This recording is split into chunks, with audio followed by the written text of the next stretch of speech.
আসসালামু আলাইকুম রহমতুল্লাহি ওয়া বারাকাতুহু। বেস্ট অ্যাকাউন্টিং পয়েন্টের পক্ষ থেকে আমি আপনাদের সকলকে জানাচ্ছি আন্তরিক শুভেচ্ছা ও অভিনন্দন। আমরা পণ্যদ্রব্য বিক্রয় নিয়ে একটি আলোচনা করব। এখানে একটা প্রশ্ন আমরা নিয়েছি যে পণ্যদ্রব্য বিক্রয় করা হলো 46,000 টাকা, নগদ অথবা বাকি কিছু উল্লেখ নেই। কিছু উল্লেখ না থাকলে নগদ ধরে আমাদেরকে জাবেদা করতে হবে। তার জন্য আমরা বিক্রয় করলে নগদ টাকা পাবো, নগদান হিসাব ডেবিটে লিখতে হবে। নগদান হিসাব ডেবিট।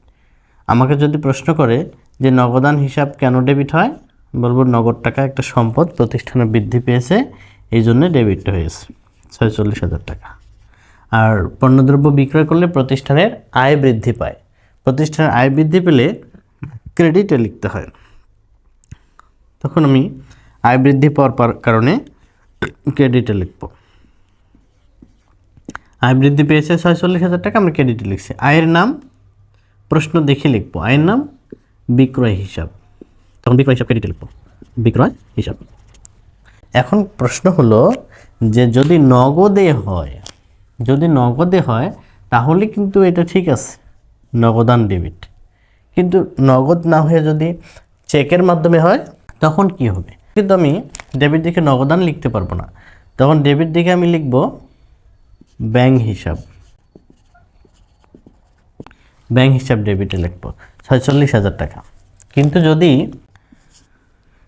নগদে অথবা চেকে একটাও না হয়, বাকিতে হয়, তখন কিন্তু আমি ডেবিটে নগদ অথবা ব্যাংক লিখতে পারবো না।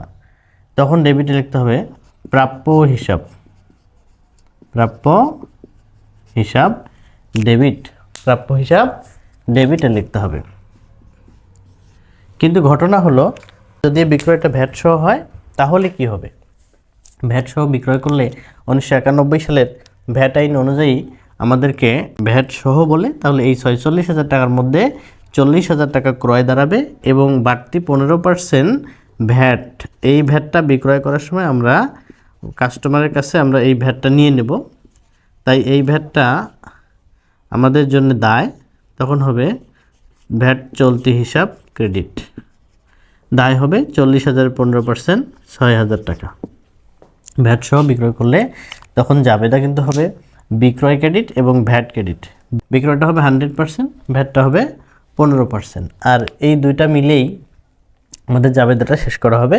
কিন্তু ভ্যাট সহ বিক্রয় করার কারণেও নগদে হতে পারে, ব্যাংকের মাধ্যমে হতে পারে এবং বাকি হতে পারে।